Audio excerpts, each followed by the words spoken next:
Hello बच्चों, चलिए प्रश्न को पढ़ते हैं।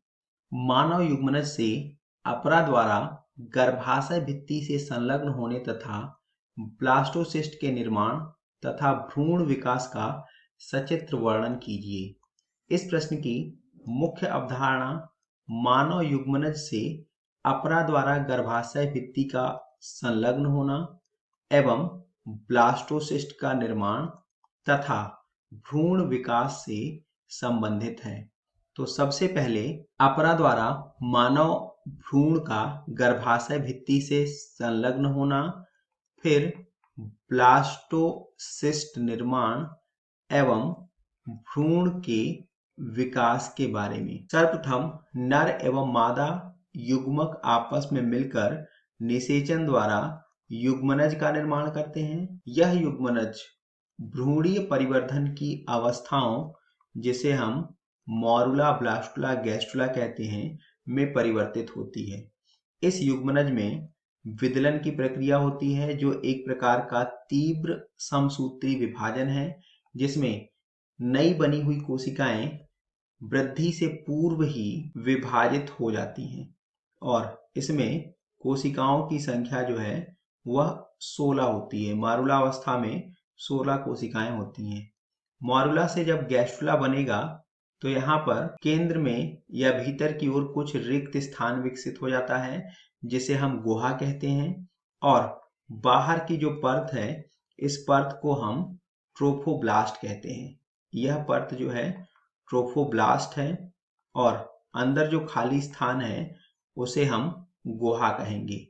साथ ही कुछ स्थानों पर कोशिकाएं अंदर की ओर उभरी हुई होती हैं और इन कोशिकाओं को हम अंतः कोशिका भार या आंतरिक कोशिका भार कहते हैं। यही कोशिकाएं आगे चल करके वास्तविक भ्रूण का निर्माण करती हैं तथा ट्रोफोब्लास्ट से बाद में भ्रूण के जो अतिरिक्त झिल्लियां हैं, इन झिल्लियों का निर्माण हो। इस ब्लास्टुला अवस्था को ही हम ब्लास्टोसिस्ट, स्तनधारियों में इसे ही हम ब्लास्टोसिस्ट कहते हैं। और इस ब्लास्टुला अवस्था के बाद 3 स्तरीय परत, जिसे हम गैस्ट्रुला कहते हैं, इसका निर्माण होता है। और इन्हीं 3 परतों, जिन्हें क्रमशः बाहर से अंदर की ओर एक्टोडर्म, फिर मीजोडर्म और सबसे अंदर की ओर एंडोडर्म कहते हैं। यही तीनों परत आगे जंतुओं में पाए जाने वाले या स्तनधारियों में पाए जाने वाले 4 विभिन्न प्रकार के ऊतक तंत्र, जिन्हें क्रमशः एक्टोडर्म तंत्रिका तंत्र या तंत्रिका ऊतक तंत्र का निर्माण करेगा, मीजोडर्म पेशी एवं संयोजी ऊतक तंत्र का निर्माण करेगा और एंडोडर्म जो है यह उपकला ऊतक तंत्र का निर्माण करेगा।